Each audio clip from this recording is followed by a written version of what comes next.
Today I'm going to share with you a true story about a 6-year-old girl, whom I'm going to call Hannah, just to safeguard her identity. Hannah enrolled onto one of my multi-skills programs approximately 2.5 years ago.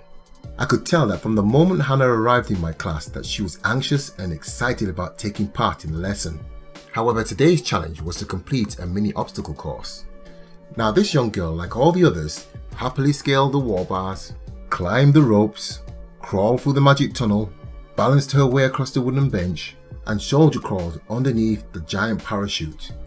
However, to successfully complete this course, every child was required to perform a simple forward roll through a hula hoop onto the crash safety mat.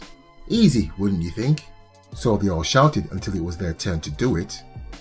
Anyway, Hannah completed all but the last challenge. Then she proudly ran towards the final hula hoop, but suddenly she came to a grinding halt. Then looked at me, then told me she didn't want to do it. Who are you trying to kid, Hannah? You just came steaming down here like it was Christmas morning. Go and restart your run-up. Pardon? She instantly responded, with a little hint of teenage-type attitude. You know, hands on hips, finger snapping. You get the picture, but so cute for a 6-year-old. Yes, you heard me, young lady. Drop the attitude. Go back and restart your run-up because you're doing it. Up until this point, I could swear that I was Hannah's favourite teacher, but not anymore. I don't have to do anything, she protested, stamping her feet. Then, cue the waterworks. At this point, all of her friends gathered around to console her, like it was a crisis, but it's not a crisis. I also received a condemning look of disgust from her bestie. Go and find a rope to swing on, I said to all of them. She's going to do it whether she wants to or not. Oh dear. Now her temporary dislike towards me had catapulted to absolute hate. She came to this class to have fun, not to be made to do what she does not want to do. But like I said earlier, it was pretty clear that she did want to do it, only something had stopped her, and I knew more than anyone else in that room exactly what that was. You see, what pulled Hannah to a grinding halt was what we call a fear barrier. We all have them. It's pretty simple. The more fear barriers we have, the lower the confidence. Now to the untrained eye, it would look like I'm just getting into a power struggle with a 6-year-old. Of course it would be easier for me to just let it go and save the risk of her complaining to her parents, which could escalate to the headmistress being patronized about how to speak to a 6-year-old, yada yada yada. But if Hannah had not run up to the hoop the way she had, I would have let it go. But her run-up signified that this was something that she wanted to do, but was somehow afraid of doing. And I am her physical education teacher. Was I not employed by the state to use my expertise to empower children to fulfill their aspirations and potential? If children are simply indulging in what they already feel comfortable doing, then they are not learning, and we as teachers are not exactly nurturing the children, but babysitting them. Unfortunately, and I remember my university lecturer saying this to me, true learning always contains an element of apprehension and discomfort, and mankind has never discovered an alternative way around it. You see, by stepping out of our comfort zones into what we call our stretch zones, our former comfort zone, which is effectively our confidence, will expand. In primitive times, all communities felt that it was the duty of parents, teachers, and mentors to help children overcome their fear barriers. A child could have all the talent and potential in the world, but if he or she grows up to become an adult crippled with fear, that young adult may physically continue to grow, but their mental, spiritual, and emotional growth will, like Hannah's run, come to a grinding halt. This is evident when young adults grow to become heavily dependent on their parents or the state, constantly seeking reasons and excuses for why they didn't take the many opportunities granted to them to advance and realize their potential. As harsh as it sounds, the only way a bird learns to fly is to get pushed out of the nest. Children also discover, and I was very guilty of doing this too, that by spilling the waterworks or throwing a tantrum, adults suddenly forget the task at hand and will pander you as if you'd just been run over by a bus.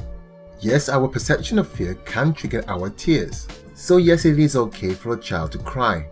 But when we are comforting children, It is at that time that we should be reassuring them that their fear is simply an irrational perception of a threat that doesn't exist, and that we also have full faith in their ability to overcome it. But how often do we see adults panic when they see a child cry as if they have just saved them from a burning building? Even worse, I often see children that seem to have had no fear of the task at hand suddenly become crippled by fear because of neurotic adults intervening to save the day, thus projecting their personal fears on them. By just stepping aside and watching, we would be amazed by what children can do, especially when it comes to climbing.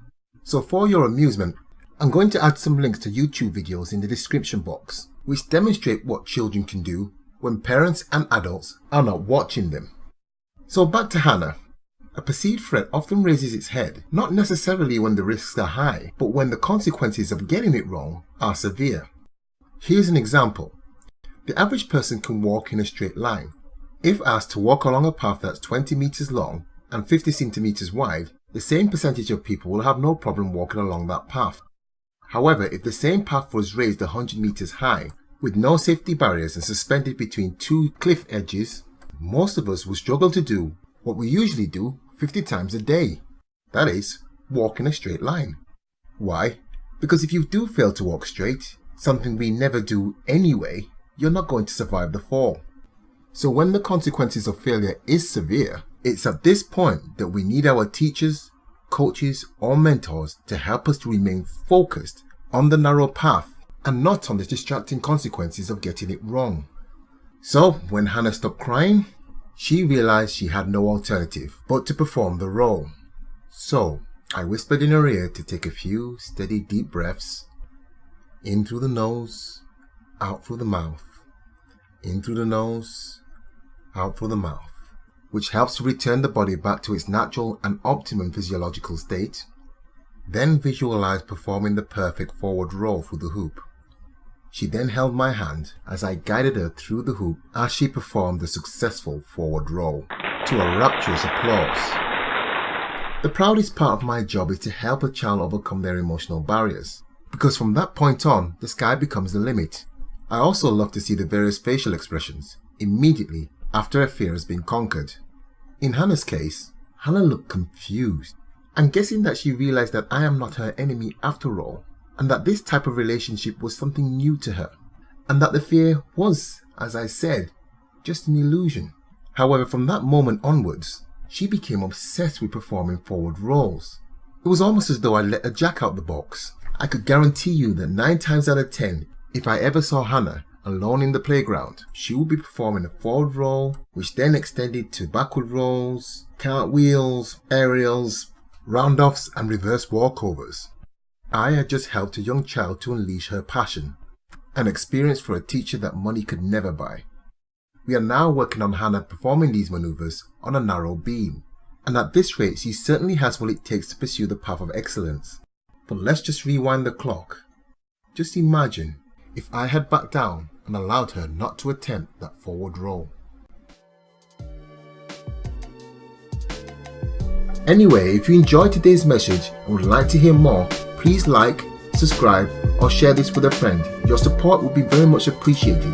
However, most importantly, we are funded entirely by you, the public, our patrons. To ensure that our positive messages survive another day, please click our Patreon link below and pledge a monthly donation.